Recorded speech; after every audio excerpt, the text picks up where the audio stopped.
if you will talk to people about Pesach and Lubavitch in our generation, it was the Seder. For 20 years, the Rebbe had the Seder upstairs in the apartment of the Frierdiker Rebbe. As long as the Frierdiker Rebbe's Rebbetzin, as long as Rebbetzin Nachamedina was alive, the Rebbe made the Seder upstairs. She passed away in 1971. So when she passed away, the Rebbe then made the Seder by himself. But until then, for 20 years, the Rebbe made the Seder in the apartment of the Frierdiker Rebbe, and the doors were open. Bacham used to come in, Bacham used to stand around, Bacham used to watch. She let the Rebbe do the Seder, she invited him to the Seder. So again, as I said to you before, as long as she was alive, the Rebbe ate the Stonim upstairs. I'm going to talk about this eventually. And that's the highlight of Pesach and Lubavitch in our generation, which means it ended before I'm old enough to even remember it.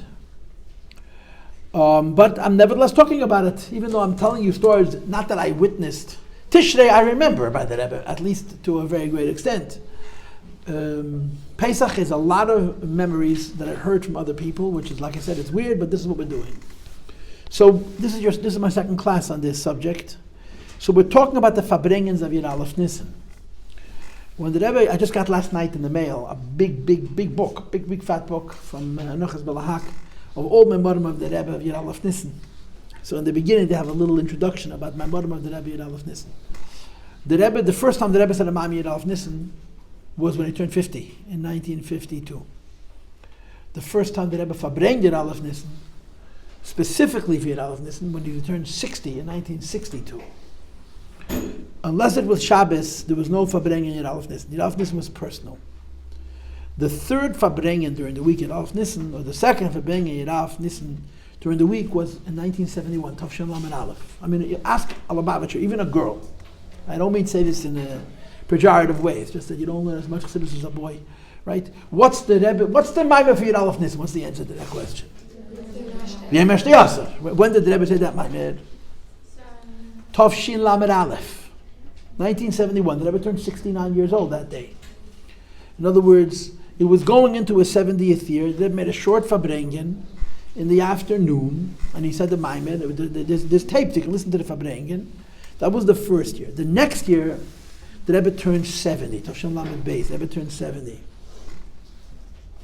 And that Fabrengen is very, very memorable, very, very important. I started talking about it to the other group.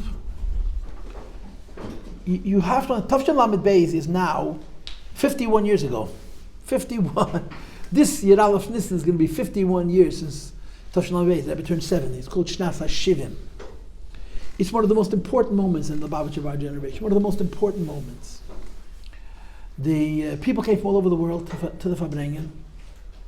It was official, I think, that there was going to be a Fabrengen for that year. And you listen to the audio, listen to the tape, and there's actually video. There's a movie of that Fabrengen. You can watch it.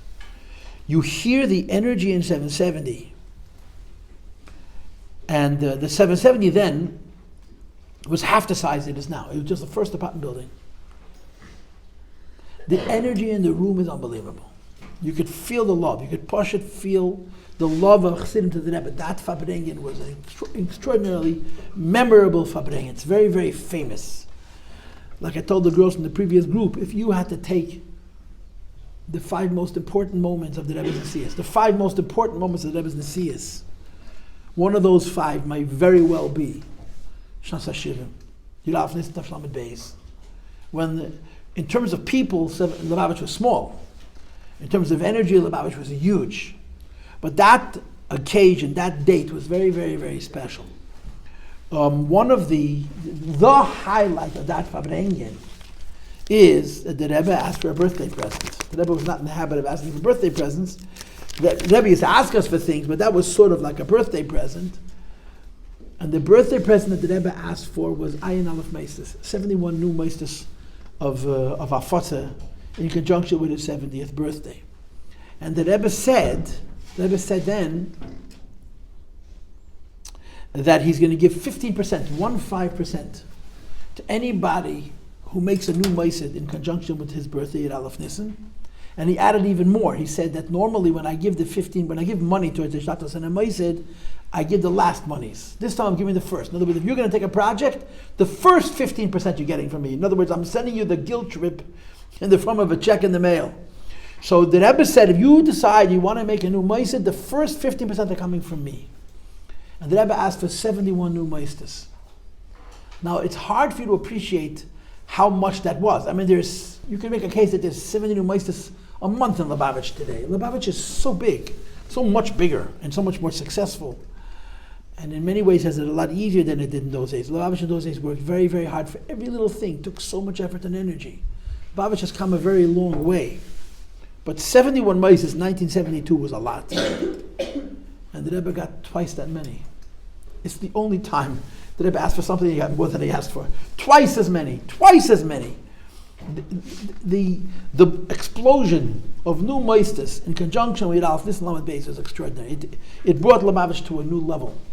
And there are many institutions, official meisters. You look on their stationery, it says, Mi'ayin Alf meisters. It's sort of a category from the 71 meisters that the Rebbe asked for in conjunction with Alf Nissen Tafshan Lamed Beis. Can you give examples?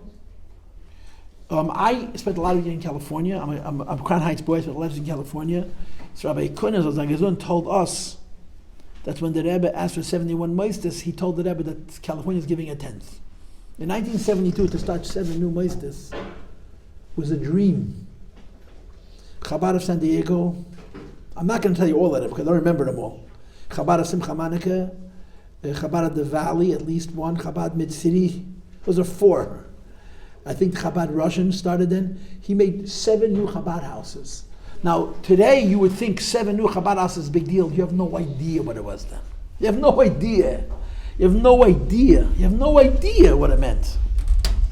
And this is just one example. Another example, the Chabad records that came out. So there were 8 albums that came out before, and then after Tafshan Lamed Beis, they gave out 8 more records. Who has records today, right? And it says on the back of the jacket of the record from the Ayin Aleph Meisers, and there's Onashir. There's many. I think the Meisers in Texas, Rabbi Lazarov, I think he told me that his Meiser is from the Ayin Aleph Meisers. There are so many of them all over the world. So that Fabrengen was very, very memorable. And from that point forward, the Rebbe Fabrengen every year Yud Aleph Nissen till Tafshin Mem Hey. I think the last Fabrengen Yud Aleph Nissen was 1985, Tafshin Mem Hey.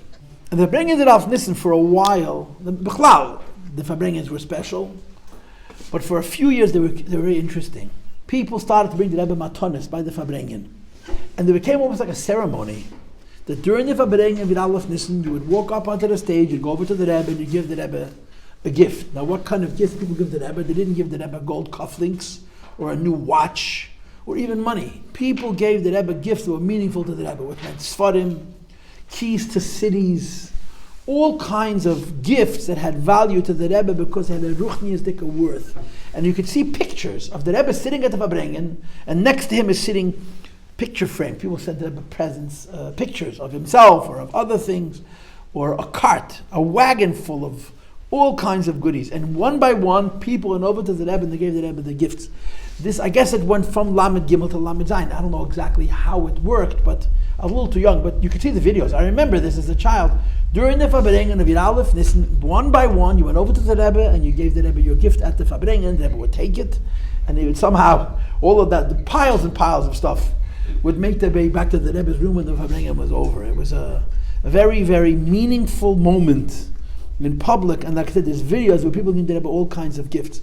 And the Rebbe said, you want to give me a present? Give me a gift of Torah. He said, don't give me cufflinks. I have enough. I love that Rebbe even used cufflinks.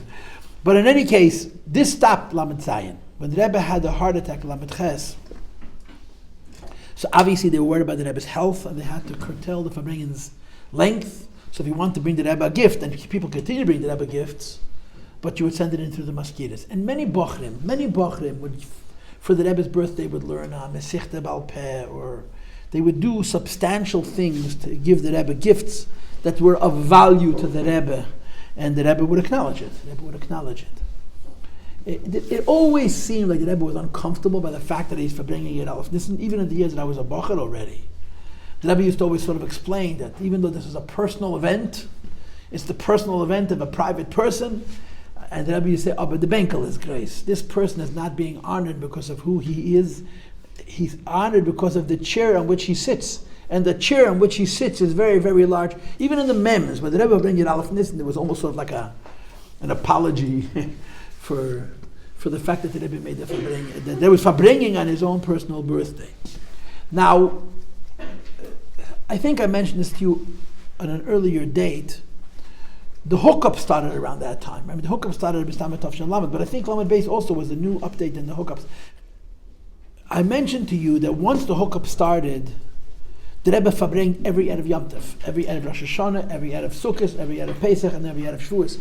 The Erev Pesach Fabrengen usually was the Yud Aleph Nissen Fabreng. So the Fabrengen of Yud Aleph Nissen very, very, very often was not a Yud Aleph Nissen Maimer. B'yei Mashta Yasser, when B'yei Mashta Yasser is about Avodah Zarah and Achdus Hashem. It's a hard Maimer to learn. It's a very deep Maimer. It builds and builds and builds higher, higher, deeper, deeper. At the end of the Maimer, the Rebbe says the Sfiras of Atzilus are not Achdus. It goes very, very high.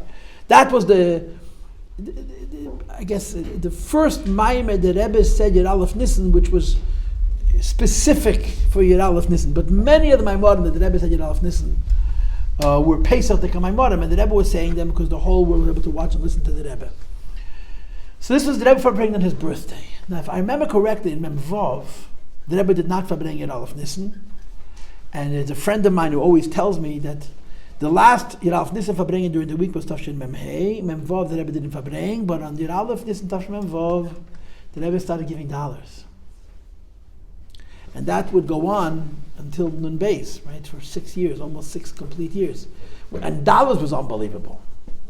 Dollars took a little while to take off, but dollars was not normal. Dollars was unbelievable, dollars. At the beginning, people thought it was one time and it was informal. The first shtickle side, there wasn't a lot of people, but once people realized that dollars was a kvias, people started bringing, you could wait 5-6 hours lines to get $1 from the Rebbe.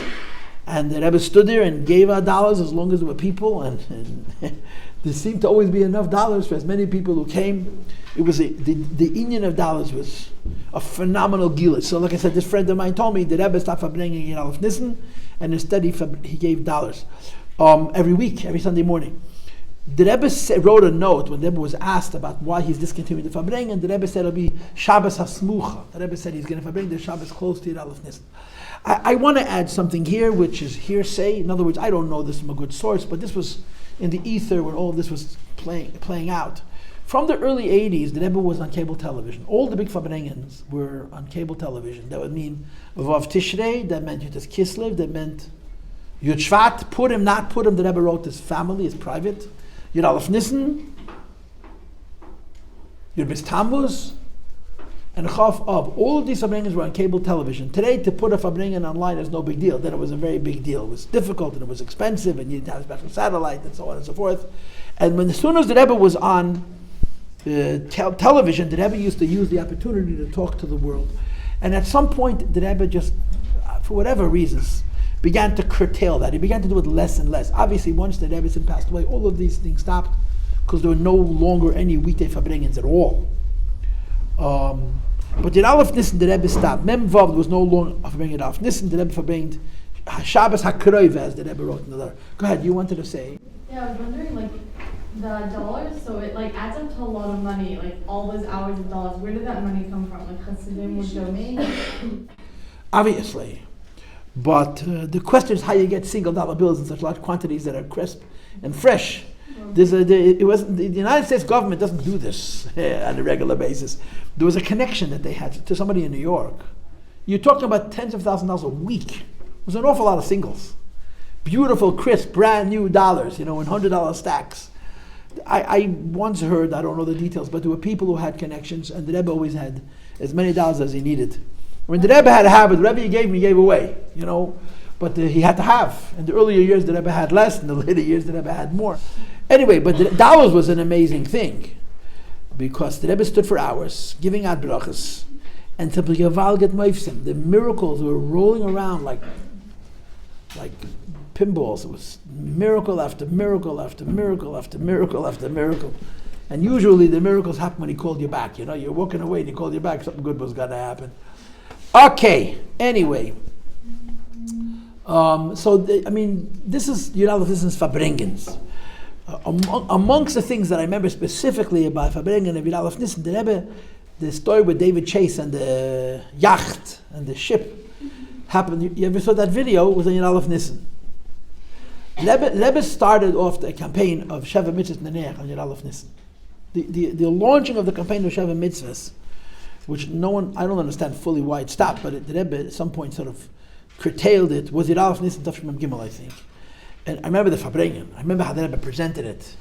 He made it so easy to understand. He explained it so well. But the Rebbe told a story, I forgot if it was that year or the next year, about David Chase. David Chase was at the Fabrengen when the Rebbe told the story, which is a double schus. The story was that David Chase was asked by the Rebbe, also for a birthday present, I think. And the birthday present that the Rebbe asked Mr. Chase for was that he should put on tefillin every day. And the Rebbe purchased tefillin for him and sent them to him and said, I'm sending you the tefillin as a gift in the belief that you're not going to turn me down.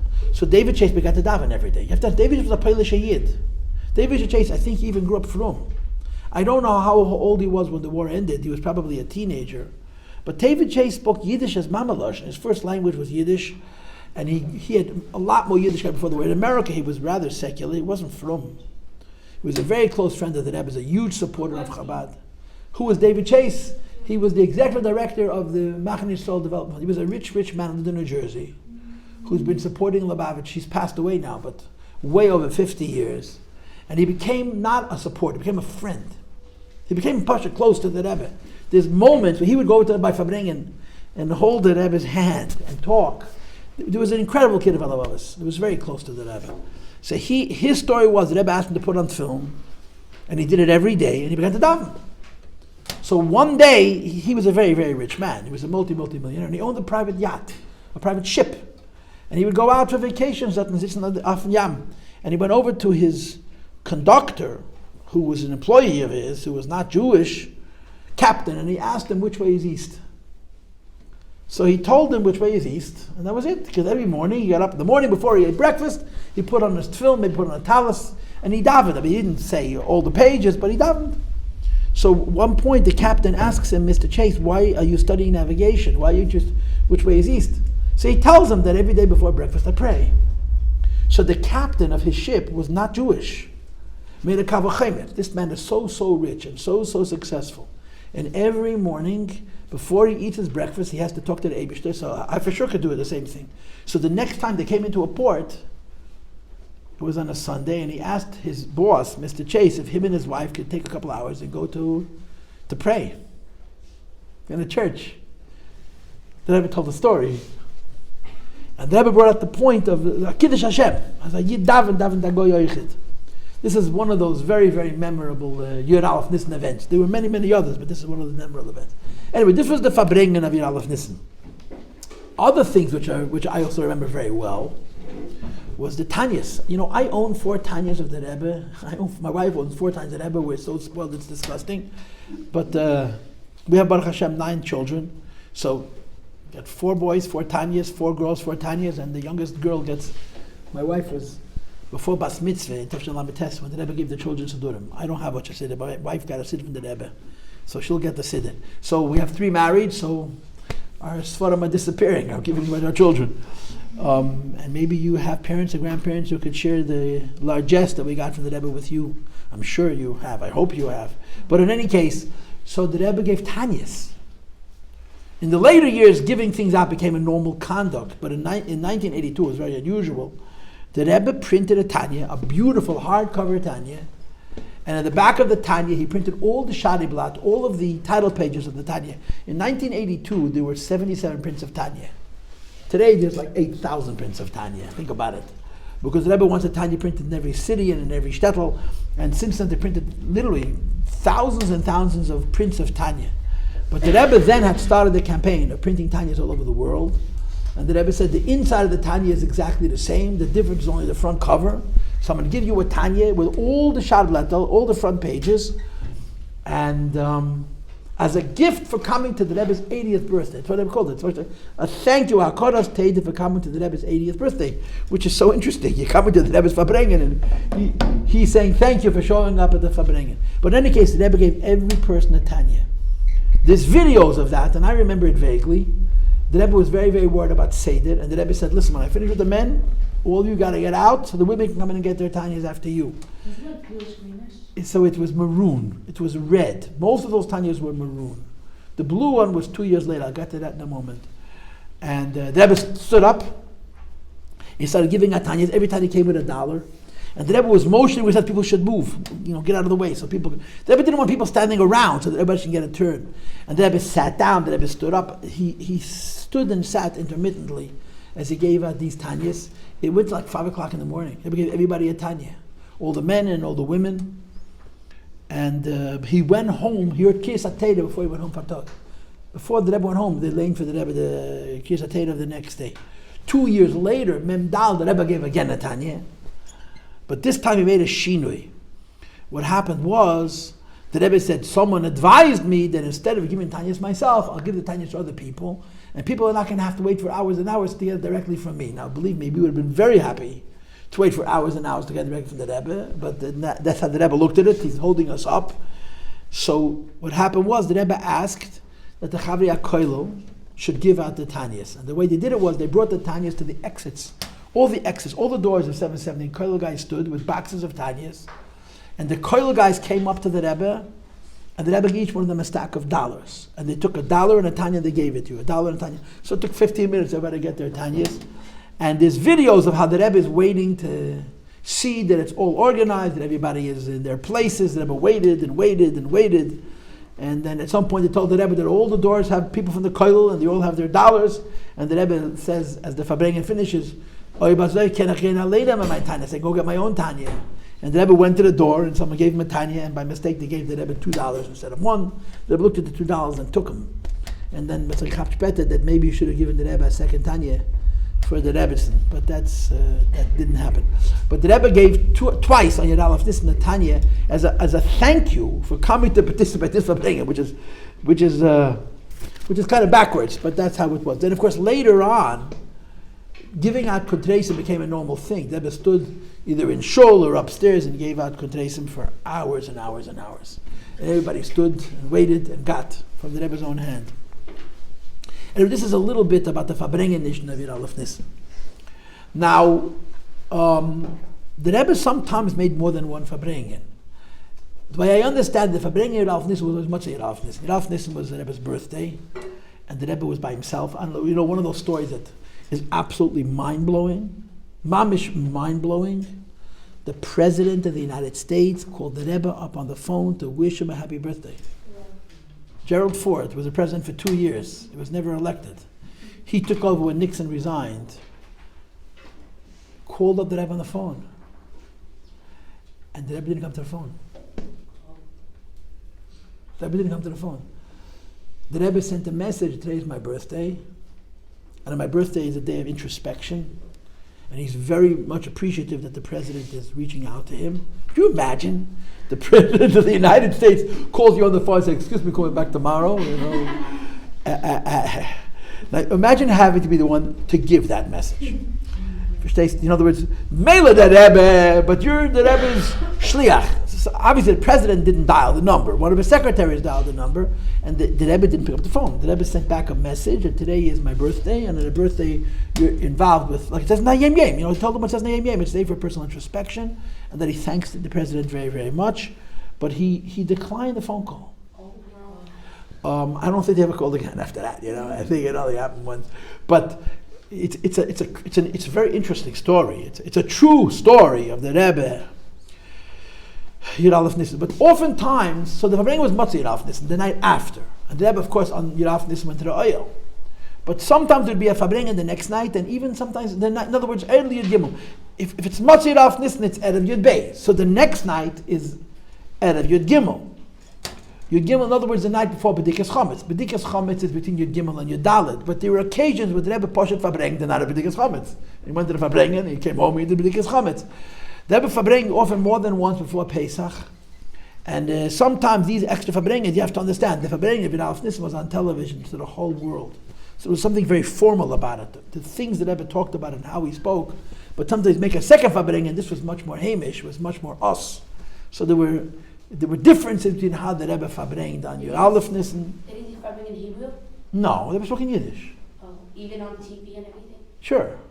It was simultaneously translated. It's a special skill. They worked very hard. I mean, Manis Friedman, he was the guy. Nobody could do what he did. They tried different people. To translate a Fabrengen simultaneously is very, very hard. From Hebrew and Yiddish into English. You ever listen to Manus's translations? You have to, this is not your generation. He has the ability to speak very few words. When you translate something, you also try to explain it. It's a terrible mistake. If you translate and explain, you get lost. Because you're not listening to the next word. You have to translate. But you have to translate in the kind of way that the person listening to you actually hears something meaningful. He has a special talent. You listen to his translations and what I say is, I can't do that. They try different people, huh? He was talking? As the Rebbe talked. Simultaneous translation. It's like a setting you can At do. the same time. At the same time. It's so difficult to do. And you listen to him, he's very, very, very smart. He's also very unemotional. He's very, very collected. And he speaks very few words. He says he doesn't talk more words, he has less words than the Rebbe. He says less words than the Rebbe, but he communicates in such a way that the person listening is actually able to understand what the Rebbe is saying. It's not an easy thing to do. It's a very unusual skill. Anyway, so this was Yud Aleph Nissen, and Yud Gimel Nissen was also a Fabrengen. Now, Benegayet Erev Pesach. What happened at Pesach? So the next thing on my list is the Rebbe selling his chametz. The Rebbe sold his chametz.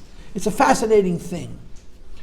We go to the Rav to sell chametz. Right now, you guys don't do it. Your fathers are doing it for you, and in Mitzvah Hashem they get married. And I go to Shah Gar Gichen. Your husband will do it for you in Mitzvah Hashem. But when you go to the Rav to sell chametz, you don't sell your chametz to the Rav. You give the Rav the power of attorney. The Rav doesn't buy your chametz. You give the Rav the legal right to sell your chametz for you, but he doesn't buy your chametz. Why? Because for the same reason that you don't want to own chametz, the Rav doesn't want to own chametz. And he's got enough of his own chametz, why should he own your chametz? Now you need to know something. This is a parenthesis, but it's a good thing to mention. Outside of Chabad, outside of the Alter Rebbe, many from Yidden, 90% of what they do before Pesach is to get rid of chametz. In other words, we clean the floors, right? We clean the floors, we clean the walls. There are people who before Pesach go through every single pot and pan and scrub them spotless. The chametz dikakelim, because they hold that there's a shayla on the mechira. If I sell something to you, right, and you didn't pay for it, I sell something with $1,000, and you gave me a down payment of $5. How much of it do you own? So when it comes to a yid and a yid, there's basis it's a good mechira. But when you're selling it to a goy, and the goy doesn't pay the full market value of the chametz, how is it a mechira? It's not really a sale because he only purchased what he gave you money for. So outside of Lubavitch, 90% of what they're doing for Pesach is Pashat, getting rid of, they don't keep chametz. They get rid of every drop of chametz in their house. When they sell chametz, they're selling chametz pots that are not b'nei yeman, that are really not chametz at all. I knew I had relatives like this. They would scrub every single pot and pan for Pesach, make it spotless clean. We have, Alter Rebbe has a very, very big chiddush. It's called the Art of Kabbalah, that when you sell the chametz to a guy, a Jew is the guarantor. And the minute the Jew is involved in the sale, and the Jew is guaranteeing the guy's purchase, it becomes a mechira gumura. There are Lubavitch Chassidim who dafka go out before Pesach, buy a loaf of chametz, stick of bread, and put it in the freezer. This is only Lubavitch. It's a very unusual thing, because the Alter Rebbe hold it. It's a mechira gumura. A lot of Acheirim don't hold that way. I mean, people know about the Alter Rebbe's shtar mechiras chametz. Alter Rebbe was machadish, a very, very big kiddush of mechiras chametz.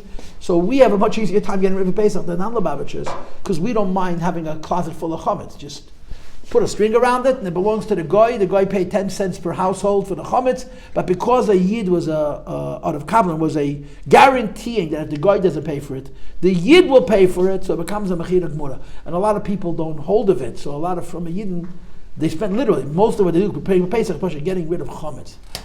But to buy a loaf of bread.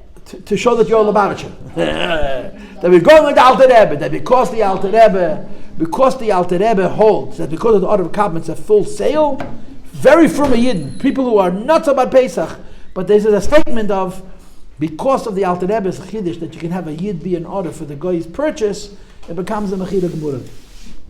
But the Rabbeim did not sell chametz to a goy. And I know people who've tried to imitate this. They also want to. The Rebbe sold his chametz to the Rav. He sold his chametz to the Rav. In other words, the Rebbe did something different than all of us do. But let me preface, okay? I remember this once, but my father told me this happened many, many times. The Rebbe used to give away things. The Rebbe used to give away cake. The Rebbe used to give away wine. And the Rebbe used to give away mashke. Wine is not chametz. Wine you can keep over Pesach. It's not a problem. And of course, the way we make kesha bracha, you add less than what's in the bottle, so it all becomes kesha bracha. It's completely legitimate. Someone should have kesha bracha from the Rebbe. I remember once it was after Purim. It was 1 year when I was a bracha, and the Rebbe was announcing that he's giving out mashke. The Rebbe used to give it every Shabbat. If I bring it, the Rebbe used to give mashke. And the Rebbe became suddenly unbelievably earnest. The Rebbe would get that look on his face that was frighteningly serious. I saw that face more than once or twice. You would get so earnest you would want to bury yourself. And right in the middle of talking about how people are going to come up and they're going to give them mashke and they're going to announce why the Rebbe is giving them the mashke and so on and so forth, the Rebbe suddenly says, and selbstverständlich, chas v'sholem verkaufen die mashke zu a goy. Chas v'sholem, God forbid you should sell the mashke that I'm giving you to a goy. We all sell chametz. Mashke is chametz gomer. God forbid you should sell the mashke that I'm giving you to a goy. The Rebbe's nechossim don't belong by a goy. That's why they have this mashke from the Rebbe from a goy. One of the Rebbe's nurses was a goy. The Rebbe gave him a bottle of mashke. That's not the Rebbe's mashke. People have offered it to me, and not my thing. The Rebbe said, chas v'shom. The Rebbe did not want anything that belonged to him to end up in the hands of a goy. And I remember the face of the Rebbe and the earnestness with which the Rebbe said it. God forbid, chas v'sholem, that someone that I own should end up by a goy. And again, as a child growing up, my father explained this to me, that the nechosim of a tzaddik, when the Rebbe gives you something, he gives to a yid. Now, the Rebbe used to give mashke to goyim too. There's pictures of the Rebbe giving a bottle of vodka to the police officer and telling him for after hours. But we don't know Rebbe's kezachen. But I think I mentioned this to you last week. There's a beautiful, beautiful picture of the Rebbe smiling to a goy, to Hubert Humphrey. And Yisrael Nech looked at the picture and the Rebbe said, Yisrael Nech was a chassid. He said, in this picture the Rebbe is smiling to a non-Jew. And it was true. And they said to Yisrael Nech, was a big chassid. How do you know? He said, I just know.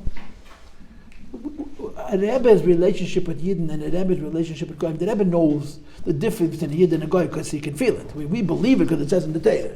The Rebbe knows it. I mean, the story that there was 10 men in a room, and the Rebbe said there's one missing for a minyan, and they found out later that one of the 10 people in the room didn't know it. He was learning in yeshiva and was a Goy. And the Rebbe said there's only 9 people there. I mean, the Rebbe is on a different level, a whole nother universe. And the Rebbe's relationship with Yidden, the Rebbe respects Goyim and he wants to be a kind of every Goy.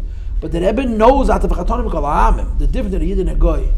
And the Rebbe said, if I give you my mashke, I give it to a Yid, chas v'shom, which ended by a Goy. So I believe personally, I'm sorry? How does it work? Doesn't the Rav have to sell it to him? So the Rebbe sold his chametz to the Rav. And then the Rav. And the Rav sold what is now his chametz to the Goy. Now, how does that help? The fact is that the Lubavitcher Rabbeim did not come to the Rav like we do. And you pick up a kerchief, you write your name and your address and where you locked your closets, and the Rav you're giving the Rav You're simply giving the Rav the power of attorney to sell your chametz for you. The Rebbe had literally a ceremony, which he did the night before B'dikas Chametz, I believe. The night of B'dikas Chametz, so the Rav would come into him, and there was a shtar written up, a whole shtar, which the Rebbe would sell his personal chametz to the Rav. Now the Rebbe's Rav for the first 20-something years was Reb Shmuel Levitin, who was a very big chassid and a big Rav. And Rabbi Galitsky, who was our teacher in all the Teiros, like Stark, was his son-in-law through marriage. So he used to write the shtar. He had a few of the original stars. His Zayda gave it to him. Now if you wrote that shtar, Reb Shmuel kept it. The Rebbe used to sign his name on the document. So the Rebbe didn't write the letter. You prepared the note, you would write the shtar, and then the Rebbe would sign it. And give it to the Rav, and the Rav would keep it. Rabbi Galitsky gave us once a picture. They have many pictures of the Rebbe Shtar Mechilas Chametz because the Rebbe gave it to the Rav. When Reb Shmuel passed away, they gave that schus to Rabbi Shimon Dvorkin. He was the Crown Heights Rav. When Rabbi Shimon Dvorkin passed away, we had elections, we had the Rabbanim here. The Rebbe sold Chametz to Rosh Yeshiva, Rabbi Pekarsky, Oliver Shalom. And he would go into the Rebbe, and the letter was, the shtar was written before, and it says, whatever it is, 13-something President Street, the private properties of the Rebbe, and in the Rebbe shtar Mechiras Chometz, the Rebbe used to sell the yeshiva building in Melbourne, Australia. Legally belonged to the Rebbe, or I don't know what level. The Rebbe used to sell the Chometz of the yeshiva Gedela in Melbourne, Australia. Now this is a shtickle Chiddush, because in Australia, Pesach starts a lot before. It starts in New York. So you have to start lumdising how it works. But the Rebbe used to put in his shtar mechiras chometz, the chometz that's found in the yeshiva, this in the street in Melbourne, Australia. The Rebbe used to sell his chometz. So he sold it to the Rav. And the Rav would come into the Rebbe, and the Rebbe would read through the document, and the Rebbe would sign his name, his first name, Ben Harav, whatever, Rav God, his father's name, Yitzchak Zal. And each time was a little different, how the Rebbe would write his father's name. Rav Hagon, I think, whatever, different Lashem, Zal, Zatzal. But this was a very important detail that was unusual. That the Rebbe did not sell chometz the way we do. The Rebbe sold his chometz to the goy, and He totally sold his house. the Rebbe he sold the chometz. The Rebbe sold his chometz to the Rav, and the Rav would sell it to the goy. But like they have to clean, like they cleaners came to clean for Pesach. No. Well, the Rebbe didn't clean for Pesach. In the early years, she cleaned herself. Then, when the Rebbe got older, they helped her. But the Rebbe didn't clean the house for Pesach. You know the story that the Rebbe came home one day and the Rebbe said, "Oh, die boychik." It was Chesed Halberstam. This boychik did all the work. So the Rebbe said, he's an Enoch from the Tzanz, the Rebbe called boychik. He's a Rabbi Halberstam. Until the day of Chabei Shvat, the Rebbetzin called him Rabbi Halberstam. I told you, the Rebbetzin took the Rebbe so seriously. The Rebbe said, Rabbi Halberstam, he was the boychik who cleaned the house, but from that moment on, it was Rabbi Halberstam. The Rebbe did B'dikas Chometz himself at home. I mean, somebody described that the Rebbe and the Rebbetzin used to go through the whole house. They had a pretty big house, because they had the basement and the first floor and the second floor. It was a big house. And the third floor, the first floor, the second, the third floor, and the Rebbe did B'dikas Chometz. The Rebbe and the Rebbetzin go do B'dikas Chometz. They would go through the house. Apparently it didn't take him very long, but the Rebbe was Beidi Chometz. I don't know how it was in the later years, but the house was clean. The Rebbe was Beidi Chometz. And then the Rebbe came to 770 in the morning with his own Chometz. And the Rebbe used to burn the Chometz at a Pesach in the incinerator. In the basement of 770, there's an incinerator. There used to be a furnace. I don't know exactly what it was put there for, but maybe a long time ago they needed it. And the Rebbe used to go to the basement 770 and burn his chometz. There's videos of the Rebbe burning his chometz. The Rebbe used to throw in his bag with a few pieces of paper, whatever it was. In Memches, the Rebbe was home. So there's pictures of the Rebbe burning his chometz on the back porch into a garbage can. But that's the story with the Rebbe's chometz, basically. The Rebbe would sell his chometz to a goy, sell his chometz to the Rav, and the Rebbe did b'dikas chometz at home, from what I understand. And I don't think it took the Rebbe that long. The Rebbe used to walk with the Rebbetzin together to the house and sell chometz. And then became the 770 in the morning, and he burnt his chometz in the incinerator. In Tavshin Memches, I'm going to finish with this because I got to let you go. Let me go. In Tavshin Memches, the Rebbe was at home. The year of Shiva, the year of Avels for the Rebbetzin, the Rebbe came to shul only for Shabbos Yom Tov. He was at home the whole year.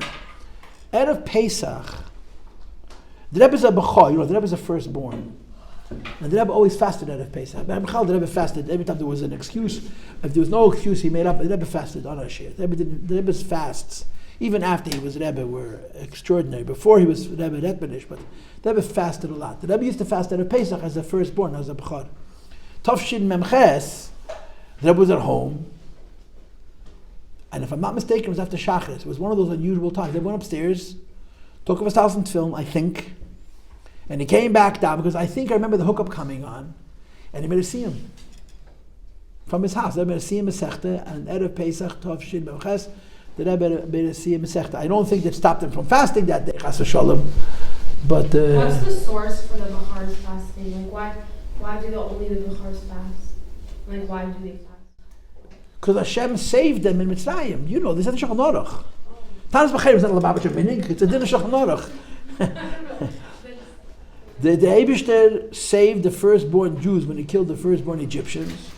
And you could make a case that there's why the Eibishter made that distinction. So firstborn, I'm a firstborn son. I'm not the oldest. I have an older sister. You're supposed to hear a siyum. You hear a siyum. You go to shul, you hear a siyum, and you nana from the siyum. You have to be mesim lev. You know, I realized this is one of those things. If you don't pay attention before you'll forget. It's Erev Pesach, you're busy with a million things. And you have to remember, don't have a cup of coffee. I'm not really a firstborn, but I'm the firstborn son. So my father used to hear him for me.